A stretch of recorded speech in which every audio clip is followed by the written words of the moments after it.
मेरी बेटी दिखने में बहुत सुंदर थी, इतनी सुंदर कि कोई भी देखे तो उसके प्यार में पड़ जाए।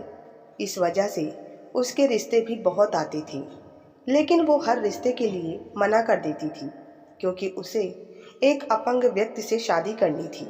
मेरे मरने से पहले मुझे मेरी बेटी की शादी करनी थी, इसलिए मैंने अपनी बेटी की शादी एक अपंग व्यक्ति से करवा दी। वो मुझसे हमेशा कहती कि माँ, तुम मेरे घर मत आया करो, मैं खुद तुमसे मिलने आ जाया करूँगी। एक दिन मैं अपनी बेटी को बिना बताए उसके घर पहुँच गई और सामने का दृश्य देखकर मेरे पैरों तले से ज़मीन खिसक गई, क्योंकि वो मेरी बेटी मोनी के लिए एक डॉक्टर का रिश्ता आया था। मैं बहुत खुश थी, क्योंकि मेरी बेटी लाखों में एक थी। मैं मोनी को उस लड़के का फोटो दिखाने गई तो देखा वो बहुत उदास बैठी थी। क्या हुआ बेटा, ऐसी क्यों बैठी हो? मेरी बेटी ने कहा, कुछ नहीं, आज पापा की बहुत याद आ रही है। लेकिन आज ही ऐसा क्या हुआ है? पहले तो तुम कभी इतनी उदास या ऐसे बोली नहीं हो। उसने मेरी तरफ देखा और बोली, लड़का अपंग है क्या? मैंने आश्चर्य से कहा, नहीं तो। फिर मुझे ये शादी नहीं करनी है। मोनी, तुम्हारा दिमाग तो ठिकाने पर है। इससे पहले भी तुम कितने रिश्ते ठुकरा चुकी हो। इस बार मैं तुम्हारी एक भी बात मानने वाली नहीं हूँ। मैंने इस रिश्ते के लिए हाँ कह दी। इस पर वो रोने लगी और बोली कि आज अगर पापा जिंदा होते तो मेरे साथ ऐसा नहीं होने देते। मैं मोनी को रोते नहीं देख सकती थी। मैंने फिर उससे पूछा कि बेटा, आखिर तुम्हें एक अपंग व्यक्ति के साथ ही शादी क्यों करनी है? माँ, मुझे फंसाए जाने का बहुत डर लगता है। माँ, तुम ही सोचो, एक सुंदर और नौजवान लड़के के लिए कई लड़कियाँ हैं, लेकिन एक ऐसा व्यक्ति जिसने हर जगह बस ठोकर ही खाई हो, जिससे कोई प्यार नहीं करता, अगर मैं उसका सहारा बनी तो वो मेरी कितनी इज्जत करेगा। वो मुझे छोड़ने के बारे में सोच भी नहीं सकता। वो हमेशा मुझसे ईमानदार ही रहेगा। मोनी की बातें सुनकर मैं वहाँ से चली गई। उसके पापा के जाने के बाद मोनी बहुत उदास रहने लगी थी। उन बातों के बारे में भी सोचती जो मैं कभी नहीं सोच पाती थी। छोटी छोटी बातों को दिल से लगा लेती थी। लेकिन जिस व्यक्ति को खुद सहारे की ज़रूरत हो, वो दूसरों को क्या सहारा देगा? पहले उसने अपने पिता के बिना जीवन बिताया और अब एक ऐसे व्यक्ति के साथ जीवन बिताएगी जो स्वयं खुद का ख्याल नहीं रख सकता, जो उसके साथ नहीं चल सकता। मैंने सोचा कि 3-4 दिन बाद मोनी से फिर से इस विषय पर बात करूंगी, लेकिन किस्मत को पता नहीं क्या मंजूर था। चौथे दिन मैं सुबह किचन में काम कर रही थी और अचानक ही मुझे पसीना आने लगा। मेरा पूरा शरीर कंपकपा रहा था। मेरे हाथ की तरफ से धीरे धीरे सीने में दर्द होने लगा और आंखों के आगे अंधेरा छा गया। आंख खुली तो मैं अस्पताल में थी। वो सब देखकर मैं डर सी गई। मैं वहाँ खड़ी नर्स से अपनी बेटी के बारे में पूछने लगी। उतनी ही देर में मोनी अंदर आती है और मुझसे लिपट कर रोने लग जाती है। माँ, तुमने अकेले ही ये सब क्यों सहन किया? मुझे क्यों नहीं कुछ बताया? किसके सहारे मुझे छोड़कर अकेले जाना चाहती थी? दरअसल मुझे हार्ट अटैक आया था। उसमें मेरी मौत भी हो सकती थी। मैं उसे अपने पास बुलाने के लिए हाथ आगे बढ़ा रही थी, पर दर्द इतना था कि नर्स ने मुझे आराम करने के लिए कहा। मुझसे बोला तक नहीं जा रहा था। मोनी कमरे से बाहर चली गई। कुछ दिनों बाद मुझे अस्पताल से डिस्चार्ज मिल गया। साथ ही मुझे जल्द से जल्द सर्जरी के लिए भी कहा गया। घर आने पर मोनी ने बहुत सेवा की। उसे देखकर मुझे उसकी ज़्यादा चिंता होने लगी थी। एक दिन मैंने ऐसे ही बैठे बैठे उससे कहा कि मोनी, मेरी एक इच्छा है कि तुम उस डॉक्टर से शादी कर लो। लड़का पढ़ा लिखा समझदार है। मुझे तुम्हें बेसहारा छोड़कर मरना नहीं है। माँ, मैंने पहले ही कह दिया है कि मैं एक अपंग व्यक्ति से ही शादी करूँगी। क्या तुम मेरी ये इच्छा पूरी नहीं कर सकती? एक माँ अपनी इकलौती संतान की शादी एक अपंग व्यक्ति के साथ कैसे कर सकती है? तो मैं फिर जीवन भर कुंवारी ही ठीक हूँ। मोनी की जिद देखकर मुझे उसके पापा की याद आ गई और ये लगा कि ये मानने वाली नहीं है। मेरे जीवन का कोई भरोसा नहीं था। आज हूँ, कल नहीं। मैं अपनी बेटी को इस दुनिया में अकेली तो नहीं छोड़ सकती थी। इसलिए जिस औरत ने मोनी के लिए डॉक्टर का रिश्ता लाया था, मैंने उसी से कहा कि अगर तुम्हारी जानकारी में कोई अपंग व्यक्ति का रिश्ता हो तो मुझे ज़रूर बताना। मेरी बात सुनकर वो थोड़ी हैरान सी हो गई। बोली कि तुम्हारी बेटी लाखों में एक है, इतनी सुंदर है, फिर ऐसी जिद क्यों? मैंने कहा कि मैं मजबूर हो गई हूँ उसके आगे। मैं कब से उसे समझा रही हूँ, पर वो मानने के लिए तैयार ही नहीं है। वो औरत मेरी बात मानकर वहाँ से चली गई। मोनी ने हमारी सारी बातें सुन ली थी। वो आकर खुशी से मेरे गले लग गई। उसके चेहरे पर खुशी साफ नजर आ रही थी, लेकिन मुझे चिंता इस बात की हो रही थी कि मेरी बेटी के साथ आगे क्या होगा। मुझे लगा कि ऐसा रिश्ता ढूंढने में वक्त लगेगा, लेकिन वो औरत 3-4 दिन में ही रिश्ता लेकर आ गई थी। जैसे ही वो हमारे घर में आई, वैसे ही मोनी किचन में चाय बनाने चली गई।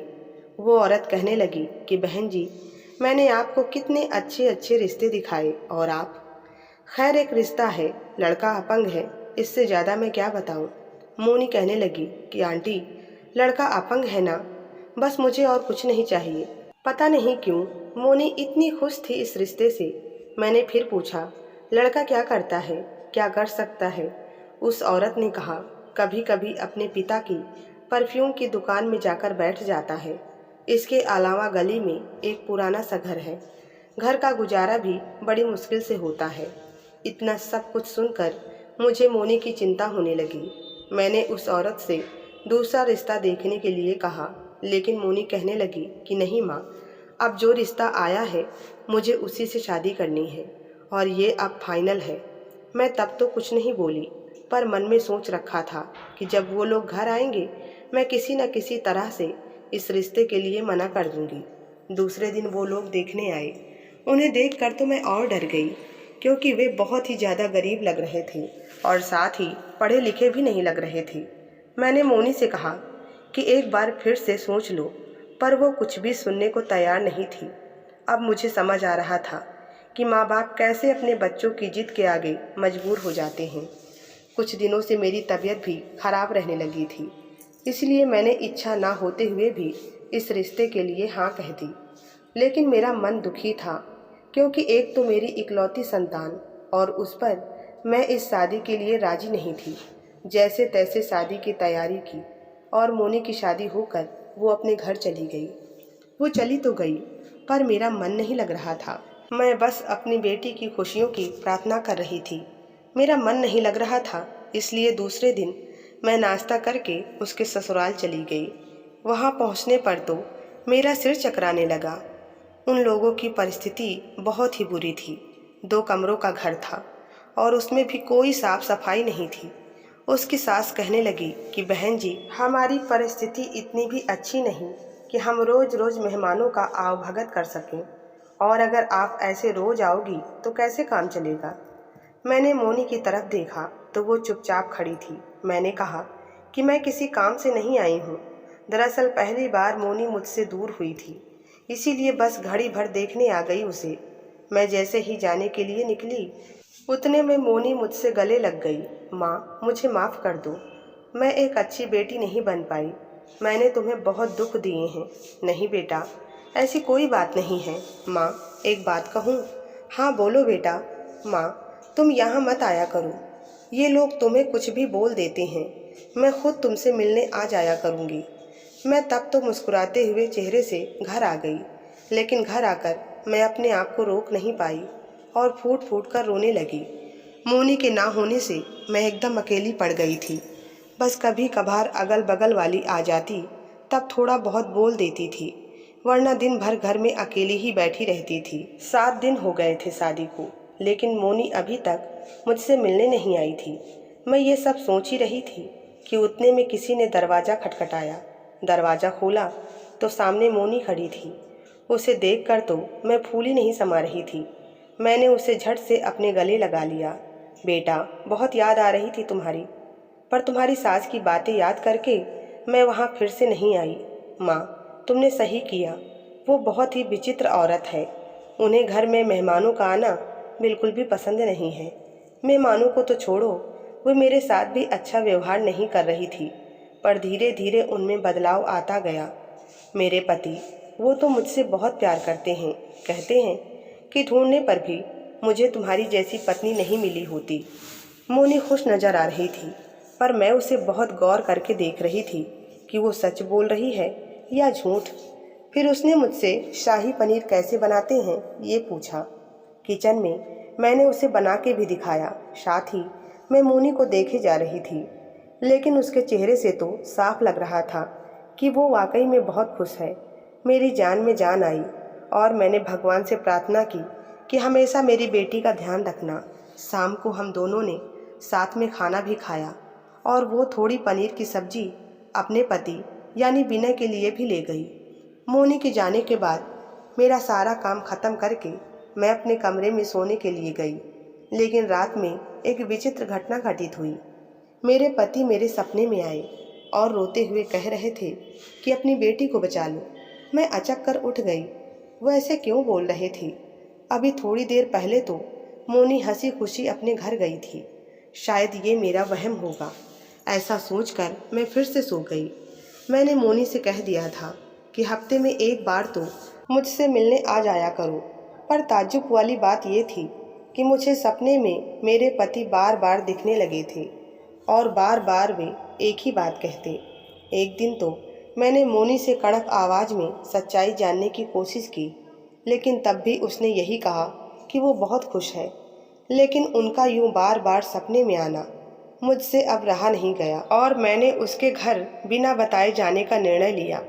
लेकिन जब मैं उसके घर पहुंची, सामने जो कुछ देखा उसे देख तो मैं सोच में ही पड़ गई। दरवाजे पर ताला लगा था। लकड़ी का दरवाज़ा था जो कई जगह से टूटा था। मैंने बगल वाले लोगों से पूछा तो उन्होंने जो कुछ बताया उसे सुनकर मैं सुन्न सी रह गई। कहने लगे कि ये घर काफ़ी समय से बंद पड़ा हुआ है। कुछ दिन पहले कुछ लोग आए थे और अपने बेटे की शादी करके चले गए, और वो अब कहाँ चले गए ये भी किसी को पता नहीं था। ये सब सुनकर मेरे दिमाग ने मानो काम करना ही बंद कर दिया हो। भगवान ने ये क्या कर दिया मेरी बेटी के साथ। मैंने जैसे तैसे 2 दिन निकाले।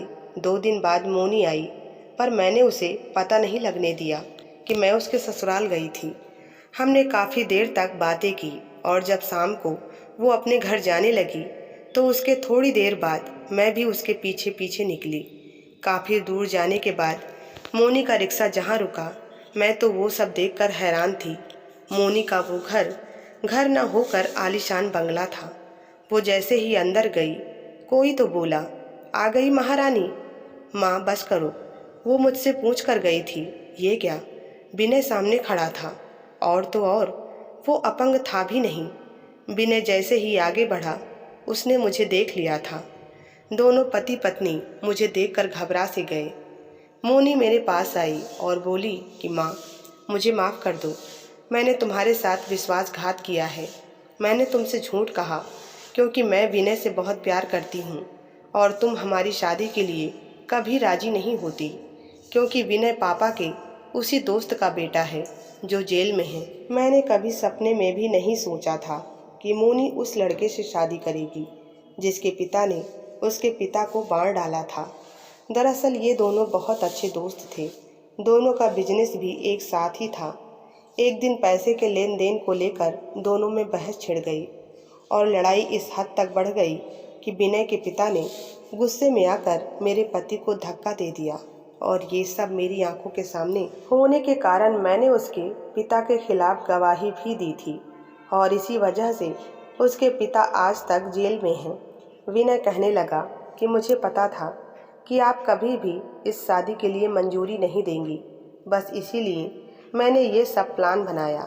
मेरा इरादा आपका दिल दुखाना नहीं था। मुझे समझ नहीं आ रहा था कि मैं क्या बोलूं। मैं गुस्से में उसके घर से बाहर निकल आई और मैंने अपनी बेटी से सारे रिश्ते भी तोड़ दिए थे। मोनी और विनय ने कई बार घर आकर मुझसे माफ़ी भी मांगी, पर शायद मैं उन्हें माफ़ ना कर सकूं। एक दिन विनय और मोनी अपनी रिपोर्ट लेकर साथ आए थे। मोनी माँ बनने वाली थी। उसने अपने बच्चे का वास्ता दिया और मेरे पैर पकड़कर माफ़ी मांगने लगी। मैं खुद को रोक नहीं पाई और मोनी को गले लगाकर फूट फूट कर रोने लगी। पिछले कुछ दिनों से मैं अकेली पड़ गई थी। विनय बहुत अच्छा लड़का था। उसने बताया कि पापा ने जानबूझकर अंकल को नहीं मारा था। आज मोनी ने एक प्यारी सी बेटी को जन्म दिया। मैं उसका मासूम चेहरा देखकर सब कुछ भूल गई। तो दोस्तों उम्मीद करती हूँ आपको ये कहानी पसंद आई होगी। ऐसी ही और कहानियों के लिए चैनल को सब्सक्राइब करना ना भूलें। मिलते हैं नई कहानी के साथ, तब तक के लिए धन्यवाद।